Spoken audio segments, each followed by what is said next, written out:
Today we have a lot to cover. I'm very happy to be here in Taiwan. Taiwan is the home of our treasured partners.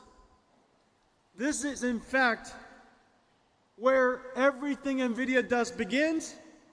Our partners and ourselves take it to the world. Everything that I show you today is simulation. It's math, it's science, it's computer science, it's amazing computer architecture. None of it's animated, and it's all homemade. This is NVIDIA Soul, and we put it all into this virtual world we call Omniverse. Please enjoy.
At the foundation of everything that you saw was two fundamental technologies: accelerated computing and artificial intelligence running inside the Omniverse. Those two technologies, those two fundamental forces of computing are going to reshape the computer industry. In 1964, the IBM System 360 introduced central processing units, general purpose computing, the separation of hardware and software through an operating system, multitasking, I/O subsystems, DMA. All of the things that we know today about computing largely described in 1964. Of course, the PC revolution democratized computing and put it in the hands and the houses of everybody. And then also, in 2007, the iPhone introduced mobile computing and put the computer in our pocket. Ever since, everything is connected and running all the time through the mobile cloud. This last 60 years, we saw several tectonic shifts in computing where everything changed, and we're about to see that happen again. There are two fundamental things that are happening.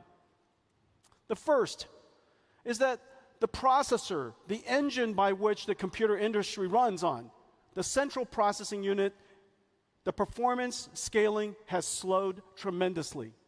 And yet, the amount of computation we have to do is still doubling very quickly, exponentially. If processing requirement, if the data that we need to process continues to scale exponentially, but performance does not, we will experience computation inflation. There is a better way. For almost 2 decades now, we've been working on accelerated computing. CUDA augments a CPU, offloads and accelerates the work that a specialized processor can do much, much better. In fact, the performance is so extraordinary that it is very clear now, as CPU scaling has slowed and eventually substantially stopped, we should accelerate everything. I predict that every application that is processing intensive will be accelerated, and surely every data center will be accelerated in the near future. If you take a look at an application, and here the 100T means 100 units of time. It could be 100 seconds, it could be 100 hours, and in many cases, as you know, we're now working on artificial intelligence applications that run for 100 days. We could accelerate what used to take 100 units of time down to 1 unit of time. Well, the speed up is incredible. It almost sounds unbelievable. The benefit is quite extraordinary. 100 times speed up, but you only increase the power by about a factor of 3. And you increase the cost by only about 50%. You're getting 60 times performance per dollar. 100 times speed up, you only increase your power by 3x. 100 times speed up, you only increase your cost by 1.5x. The savings are incredible. It is very clear that many, many companies spend hundreds of millions of dollars processing data in the cloud.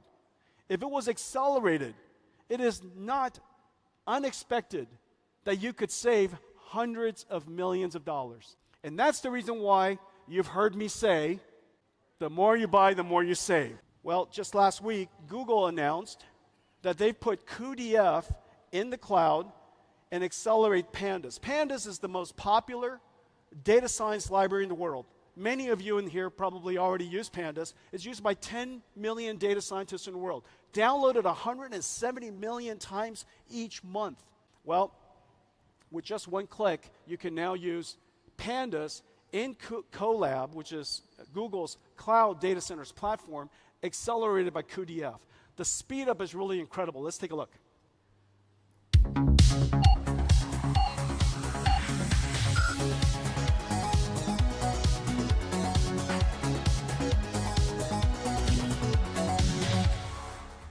That was a great demo, right? Didn't take long. Well, every single time we speed up the application, the cost of computing goes down. Over the years, we have driven down the marginal cost of computing in the last 10 years in one particular algorithm by 1 million times.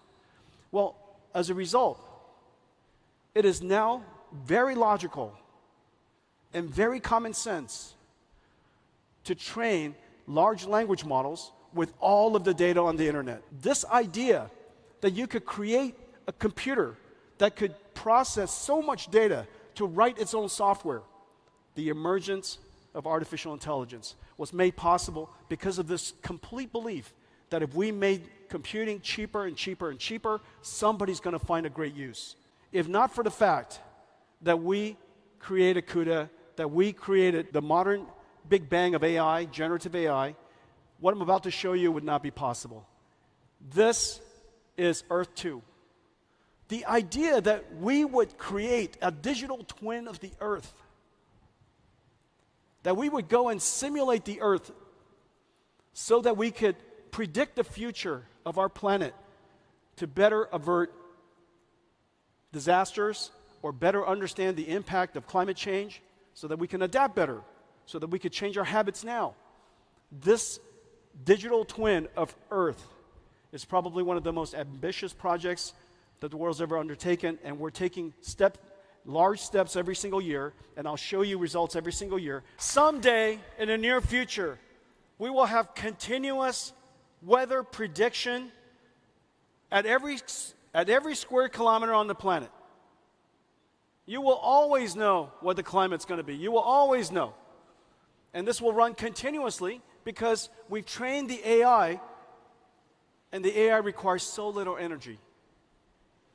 And so this is just an incredible achievement. I hope you enjoyed it.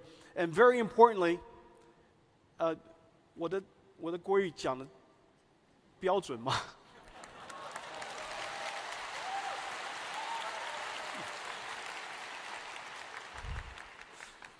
The truth is, that was a Jensen AI.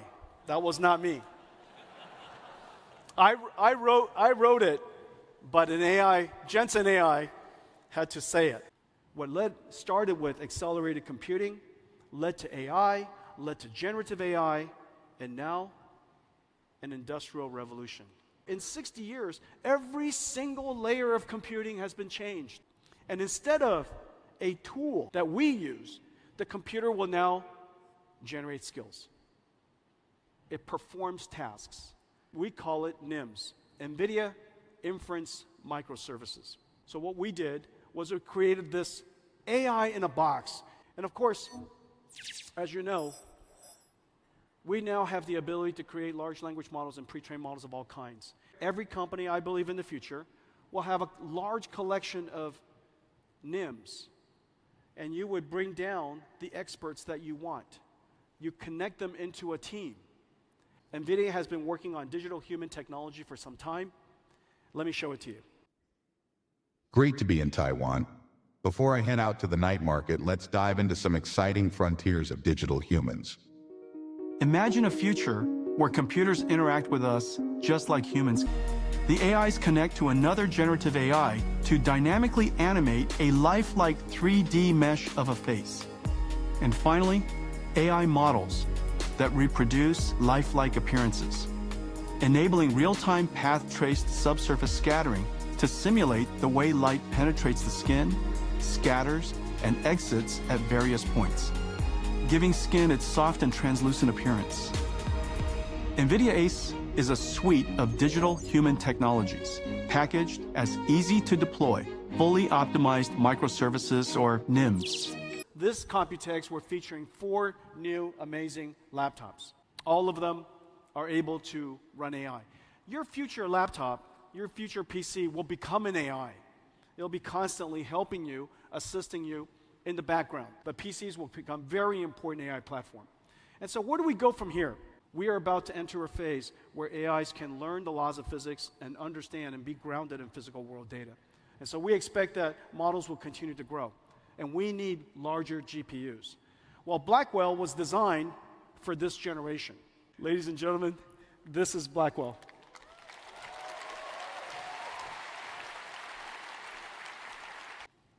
This is our production board. This is the most complex, highest performance computer the world's ever made.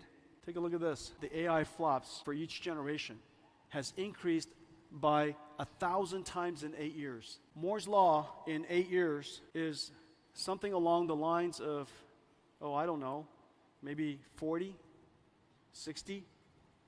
And in the last 8 years, Moore's law has gone a lot less. And so, just to compare, even Moore's law at its best of times compared to what Blackwell could do.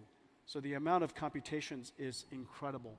What we've done is we've increased, through its computational capability, the energy used to train a GPT-4, 2 trillion parameter, 8 trillion tokens. The amount of energy that is used has gone down by 350 times. We've now taken, with Blackwell, what used to be 1,000 gigawatt hours to 3, an incredible advance. Blackwell is just an enormous leap. Well, even so, it's not big enough.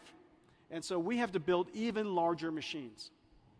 And so the way that we build it is called DGX. So this is our Blackwell chips, and it goes into DGX systems. So this is a DGX Blackwell.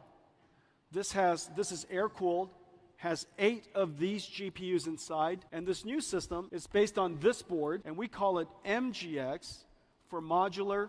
72 of these are then connected together with a new NVLink. This is NVLink Switch 5th generation. The benefit of this is that in one domain, one GPU domain, this now looks like one GPU. This one GPU has 72 versus the last generation of 8, so we increased it by 9 times. The amount of bandwidth we've increased by 18 times. The AI flops we've increased by 45 times, and yet the amount of power is only 10 times. But what's the miracle is this chip, this NVLink chip. People are starting to awaken to the importance of this NVLink chip as it connects all these different GPUs together, because the large language models are so large, it doesn't fit on just one GPU, it doesn't fit on just one node. It's going to take the entire rack of GPUs, like this new DGX that I was just standing next to hold a large language model that are tens of trillions of parameters large. And even this is not big enough. Even this is not big enough for AI factories, so we have to connect it all together with very high-speed networking. Well, we have two types of networking. We have InfiniBand, which has been used in supercomputing and AI factories all over the world. And it is growing incredibly fast for us. However, not every data center can handle InfiniBand because they've already invested their ecosystem in Ethernet for too long. And it does take some specialty and some expertise to manage InfiniBand switches and InfiniBand networks. And so what we've done is we've brought the capabilities of InfiniBand to the Ethernet architecture, which is incredibly hard. We have a whole pipeline of Ethernet products behind us. This is Spectrum X800.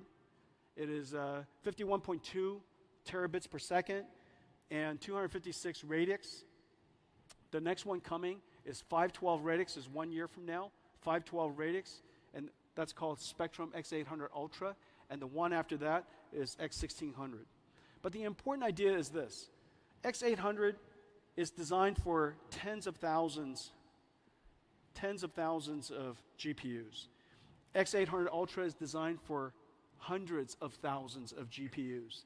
And X1600 is designed for millions of GPUs. The days of millions of GPU data centers are coming. And the reason for that is very simple. Of course, we want to train much larger models, but very importantly, in the future, almost every interaction you have with the internet or with a computer will likely have a generative AI running in the cloud somewhere.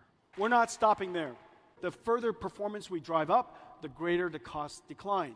Hopper platform, of course, was the most successful data center processor probably in history.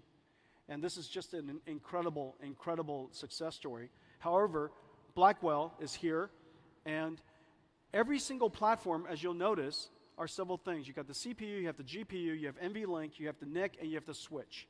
The NVLink switch connects all of the GPUs together as large of a domain as we can, and whatever we can do, we connect it with very large and very high-speed switches.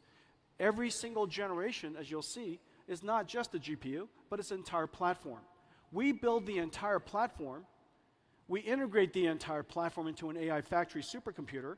However, then we disaggregate it and offer it to the world. Our company is on a one-year rhythm.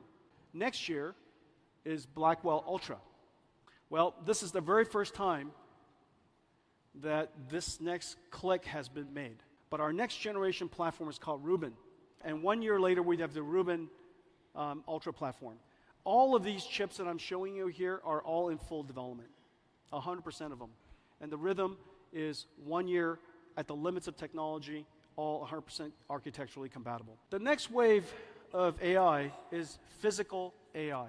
AI that understands the laws of physics. AI that can work among us. In the future, everything is going to be robotic. All of the factories will be robotic. The factories will orchestrate robots, and those robots will be building products that are robotic. Robots interacting with robots, building products that are robotic. The era of robotics has arrived. One day, everything that moves will be autonomous. Researchers and companies around the world are developing robots powered by physical AI. In Omniverse, robots can learn how to be robots. They learn how to autonomously manipulate objects with precision, such as grasping and handling objects, or navigate environments autonomously, finding optimal paths while avoiding obstacles and hazards. Learning in Omniverse minimizes the sim-to-real gap and maximizes the transfer of learned behavior. Building robots with generative physical AI requires 3 computers: NVIDIA AI supercomputers to train the models, NVIDIA Jetson Orin and next-generation Jetson Thor robotic supercomputer to run the models, and NVIDIA Omniverse, where robots can learn and refine their skills in simulated world. There are several ways that we're going to serve the market.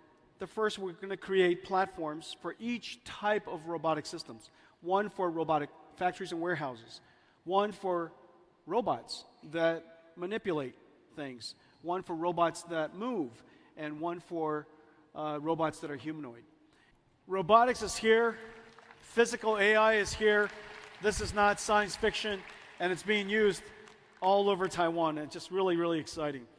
And that's the factory, the robots inside, and of course, all the products are going to be robotics. So there are two very high volume robotics products. One, of course, is the self-driving car, or cars that have a great deal of autonomous capability. NVIDIA, again, builds the entire stack. Next year, we're going to go to production with the Mercedes fleet, and after that, in 2026, the JLR fleet. The next high volume robotics product that's going to be manufactured by robotic factories with robots inside will likely be humanoid robots. And this has great progress in recent years in both the cognitive capability because of foundation models and also the world understanding capability that we're in the process of developing. I'm really excited about this area because obviously the easiest robot to adapt into the world are humanoid robots because we built the world for us. We also have the most amount of data to train these robots than other types of robots because we have the same physique. And so the amount of training data we can provide through demonstration capabilities and video capabilities is going to be really great. And so we're going to see a lot of progress in this area. Here we go. About my size.